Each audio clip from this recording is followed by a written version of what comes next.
na hoimore wadhi mbele gi weche manyien.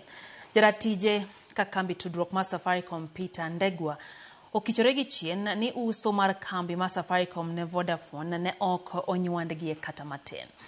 Mana kaka watanya magalero no Safaricom kata kamano kone komiti od bura marango weche mag omenda ni jotije Safaricom kod board mare ok bi riembi e tich. Nyim komiti od bura marango weche mag omenda mane ochwe kom kod jaod bura mamolo Kimani Kuria kae mane okete jatatije mar kambi Safaricom Peter Ndegwa ewi orindi maliet ewi uso mar kambi mar Safaricom ne kambi tudruok mar Vodafone. Ndegwa ochikore gi chien ni tend Safaricom ne ok ogwel pachgi e goyo bech kambi no. You clearly stated that you're not involved in pricing or setting the price or even negotiating the valuation.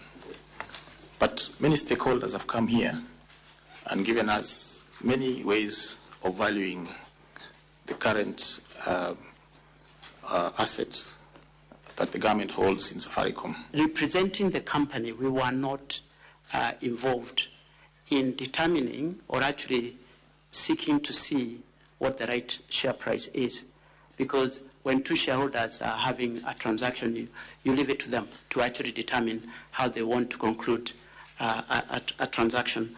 Of course, I'm sure many presenters will have come in, including the Treasury, to tell you how the price may have been determined. Komiti od bura mar omenda okundo Ndegwa kod penje wi kopo ni jo Kenya matiyo ne kambi mar Safaricom nyalo wito tijegi. The last bullet talks about Safaricom remaining being Kenyan-led, Kenyan government, and fully accountable to Kenyan institutions. Where is this story of the only two people representing the government? Safaricom's commitment to adhering to safe, secure, always-on network will always be there, regardless of the shareholding.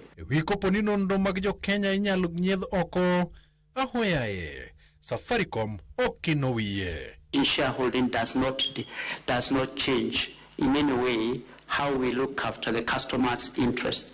Remember, regardless of which shareholder comes on Safaricom or which shareholding you have within Safaricom, our guarantee to our customers is they will receive a safe, secure, always-on. Ywaruoke onene wi atamalo mar kwan uso mar kambino mar Safaricom e kind atamalo 40 kod 34 to kod kopo ni ne odin ne jonyiewo mamoko mane nyalo bedo kod omwom mobuk. The 40 billion or so is the projected future dividends on the 20% stake in terms of shareholding that the government will remain with. Vodacom is giving us a good deal of 34 shillings.